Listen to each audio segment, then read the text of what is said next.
உரிமைகளுக்காக போராடிய மாஞ்சோலை தோட்ட தொழிலாளர்களுடைய கோரிக்கையை இன்றளவிலும் நிறைவேற்ற முடியாத இந்த அவல நிலையில் 17 பேர் உயிரிழந்தும் இந்த சமூகத்தினுடைய அந்த மக்களுடைய கோரிக்கை இந்த அரசு செவிசாய்க்காமல் ஒட்டுமொத்த அந்த கரைபடிந்த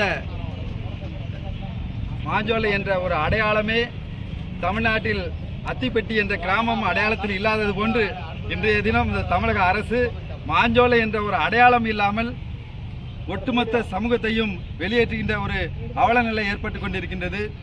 அந்த மக்களுடைய வாழ்வாதாரத்திற்கு எந்த ஒரு வழியும் செய்யாமல் இதற்காக போராடி உயிர் நீத்த அந்த 17 பேருக்கு தேவேந்திரர் மக்கள் முன்னேற்ற கழகத்தின் சார்பாக இன்றைய தினம் அஞ்சலி செலுத்தி அவர்களுடைய ஆசையான அந்த மக்களுடைய வாழ்வாதாரம் என்றும் உயர வேண்டும் என்று கனவோடு இந்த நதியிலே தங்களுடைய உயிரை நீத்து கோரிக்கையை முன்வைத்தார்கள்.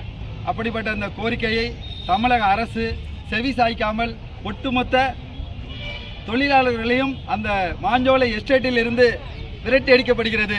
அவர்களுடைய மனித உரிமை மீறலான அந்த மக்களுடைய வாழ்வாதாரம் அவங்களுடைய அடிப்படை தேவைகளை கூட இந்த அரசு உடனடியாக செய்து கொடுக்கவில்லை. இதன் மூலமாக நாங்கள் வைக்கின்ற கோரிக்கை என்னவென்றால், இதுக்கு உயிர் நீத்த அந்த தியாகிகளுக்கு தாமிரபரணி நதிக்கரையிலே ஒரு நினைவு ஸ்தூபி அமைக்க வேண்டும். மாஞ்சோலை தோட்ட தொழிலாளருக்கான வாழ்வாதாரத்தை இந்த தமிழக அரசு செய்து கொடுக்க வேண்டும் என்று தேவேந்திரர் மக்கள் முன்னேற்ற கழகத்தின் சார்பாக கேட்டுக்கொள்கிறேன். தலைவர் நாஞ்சை ரவி தேவேந்திரன். நன்றி.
உள்ளே செல்லும் வழியா?